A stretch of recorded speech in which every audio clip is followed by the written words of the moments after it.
హైదరాబాద్ కి ఎంత దూరంలో కొనాలి, ఎంత దూరంలో కొంటే మంచిది? ఎందుకంటే ఏజెంట్లు ఒక రకంగా చెప్తారు, తెలిసినోడు ఒక రకంగా చెప్తాడు. కాయ కష్టం చేసింది నేను, రూపాయి కూడబెట్టింది నేను.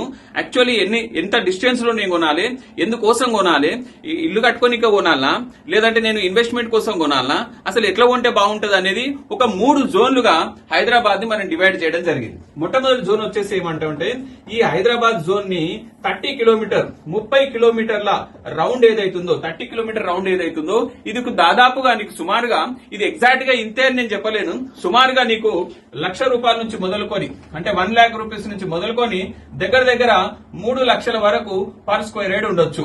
ఒకవేళ నీ స్తోమత కనుక ₹1,00,000 నుంచి 3 లక్షల లోపల ఉంటే నువ్వు హైదరాబాద్ సరౌండింగ్ లో జోన్ 1 లా 30 కిలోమీటర్ లోపల నువ్వు కొనొచ్చు.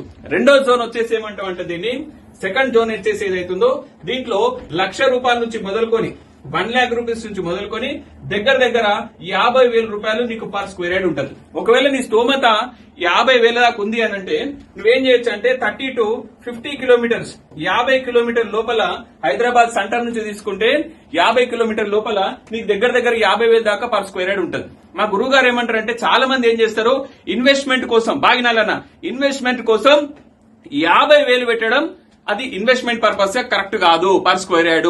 ఎందుకనంటే ఆల్రెడీ ఇప్పుడు 50,000 ఉంది, మళ్ళా 50,000 కానీకి 20 ఏళ్ళు అవుతుందో తెలియదు, 30 ఏళ్ళు అవుతుందో కూడా తెలియదు. అందుకే దయచేసి మా గురువు గారు ఏమన్నారంటే ఒకవేళ నువ్వు ₹50,000 పర్ స్క్వేర్ యార్డ్ పెట్టగలిగితే నువ్వేం చేయొచ్చు అంటే కావాలంటే ఇల్లు కొనుక్కోనికే నువ్వు ₹50,000 పర్ స్క్వేర్ యార్డ్ పెట్టొచ్చు.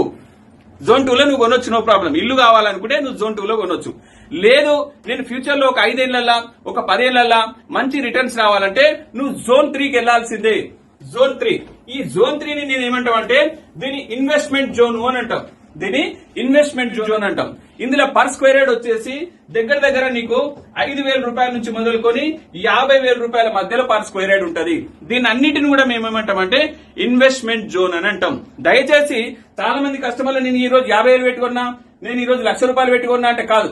ఇన్వెస్ట్మెంట్ జోన్ లో పెడితే నువ్వు ఇన్వెస్ట్మెంట్ జోన్ లో పెడితే నీ డబ్బులు అనేది రిటర్న్ అయ్యే అవకాశం ఉంటుంది. సో ఈ విషయాన్ని గమనించి ఈ హైదరాబాద్ లో జోన్ 1 లో కొనుక్కోవాలా లేదంటే జోన్ 2 లో కొనుక్కోవాలా లేదంటే జోన్ 3 లో కొనుక్కోవాలా అది నువ్వు డిసిషన్ తీసుకో.